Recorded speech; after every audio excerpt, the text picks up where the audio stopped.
So guys మేమైతే ఈ place నుంచి బయలుదేరేసాం. చూడండి కొండలు, ఈ ప్లేస్ నుంచి బయలుదేరేసాం. ఎందుకంటే మా బ్యాకప్ వెహికల్ అయితే వెనకాల వచ్చేసింది.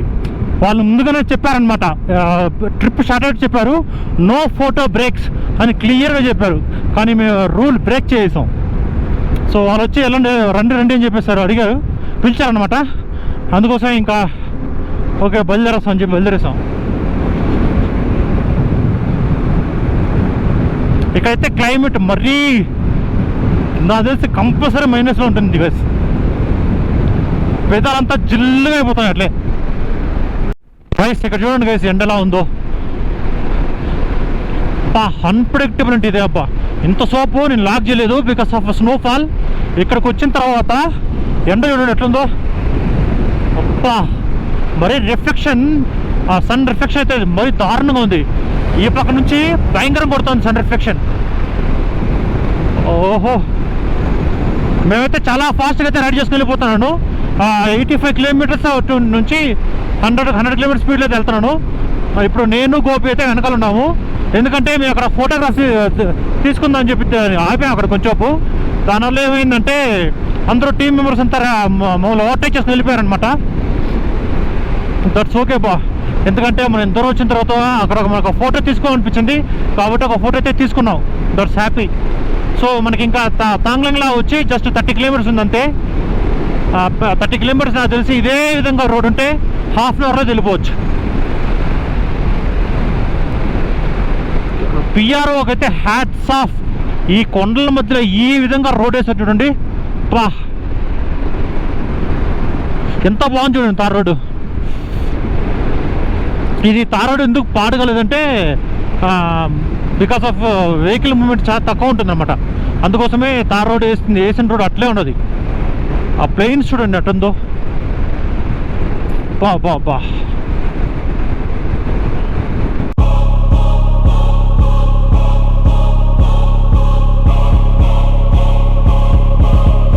సో గైస్ ఇది చూడండి, ఈ స్టే మొత్తం ఈ బిఆర్ఓ వాళ్ళు రోడ్ కన్స్ట్రక్షన్ చేస్తున్నారు కదా, వాళ్ళదే అనుకుంటా నేను స్టే మొత్తం. వాళ్ళదే అనుకుంటా, వాళ్ళదే. కాకపోతే ఇక్కడ నుంచి రెస్టారెంట్లు స్టార్ట్ అవుతున్నాయి. ఇక్కడ నుంచి రెస్టారెంట్లు, ఇక్కడ కూడా ఇంత దూరంలో కూడా రెస్టారెంట్ పెట్టినారంటే కేక.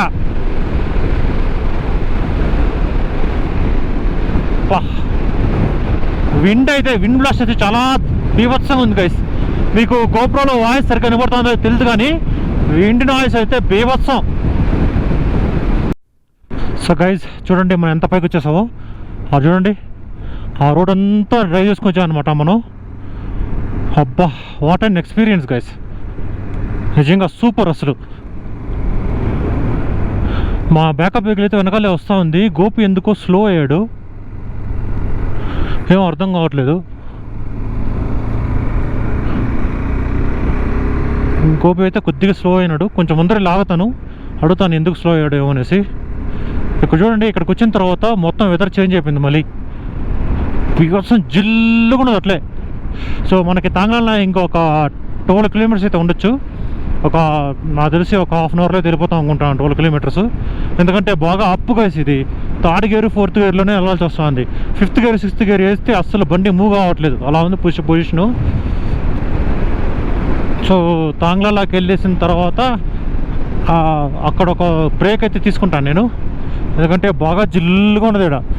ఆ తాంగ్లాలో కూడా మనం ఎక్కువసేపు ఉండకూడదు అక్కడ కూడా, ఎందుకంటే అది ఫుల్ పీక్ కదా, ఐ మీన్ హై పాస్ అనమాట. అది 17,000 స్క్వేర్ ఫీట్ అనుకుంటా నేను, ఐ మీన్ 17,000 ఫీట్ అనుకుంటా నేను.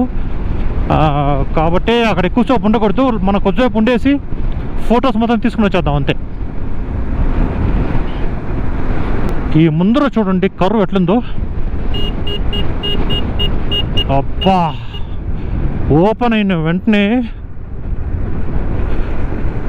బీభత్సమైన వ్యూ. ఓ మై గాడ్, మనం ముందర చూడండి ఇంకా అక్కడికంతా వెళ్ళాలి.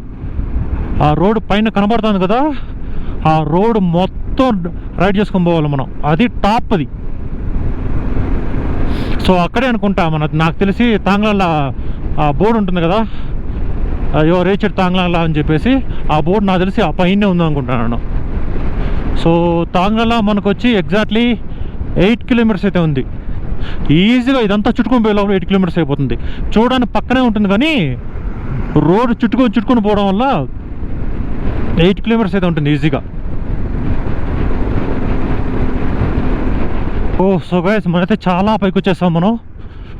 ఇది ఎంత పైనదో నాకు తెలీదు, కానీ చూడండి కొండ ఎడ్జ్ ఇది.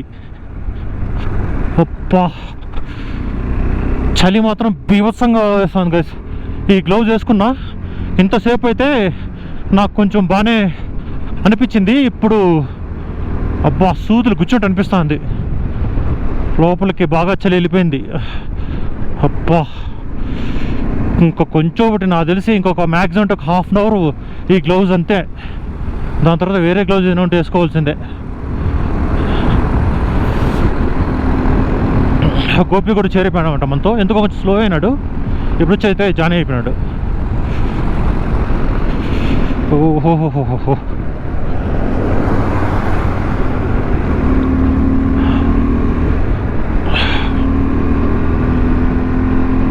చూడండి సీనరీస్. అబ్బా ఏం వ్యూ కదా. సో గైస్, మనం ఇంకో కొండ ఎక్కి ఇంకా పైకి వచ్చేసాం. ఆ ఎదురుగా కొండ చూడండి, తెల్లగా అసలు టీ షర్ట్ వేసుకుంటున్నా. అబ్బా, వైట్ డ్రెస్ వేసుకుంటే ఎటుంటుందో అటుండో చూడండి. వావ్, చేతులు అయితే భయంకరంగా పెయిన్ వేస్తుంది గైస్, వేళ్ళు. అబ్బా, ఇంకా ఎంత దూరం పోవాలి పోయి.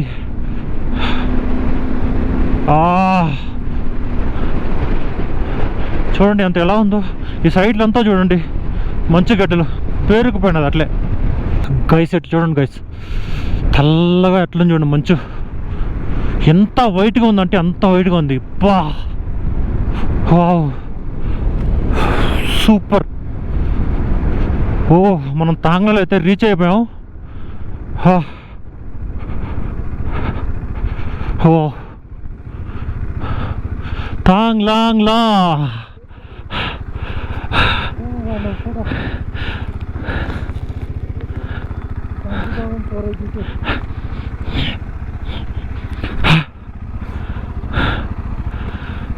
చూడండి గైస్, నక్కేలేసి ఇక్కడ ఉన్నాడు. అండ్ దెన్ తాంగ్లాంగ్లా ఆల్టిట్యూడ్ వచ్చి 17,482 ఫీట్ అనమాట. పా, ఓకే, త్వరగా ఫోటో తీసుకుందాం. సో గైస్, మేము ఇక్కడి నుంచి బయలుదేరి వస్తున్నాం. కొంచెం ముందుకే మా వల్ల కాలేదు ఇక్కడ. So Khardungla, let's go. ఇంకా ఇక్కడ నుంచి మాకు లే వచ్చి 125 కిలోమీటర్స్ ఉంది. సో ఈ వీడియో ఇక్కడికే ఎక్కువ వచ్చేసింది అనమాట. అందుకోసం నేనైతే ఈ వీడియోని ఇక్కడే ఎంజాయ్ చేస్తాను. మీకు ఈ వీడియో నచ్చినట్టయితే లైక్ చేయండి, షేర్ చేసుకోండి, అండ్ దాని బెల్ నోటిఫికేషన్ ఎనేబుల్ చేసుకొని ఆన్లో పెట్టుకోండి. సో దట్ నేను వేసే ప్రతి ఒక్క వీడియో మీకు ఒక నోటిఫికేషన్ అయితే వస్తుంది. నేను మిమ్మల్ని ఈరోజు ఎపిసోడ్ 2 కార్దుంగ్లా నుంచి లేక్ వెళ్ళే వీడియోలో కలుస్తాను. అప్పుడు దాకా this is Mouli signing off from Mouli travel vlogs. Good bye.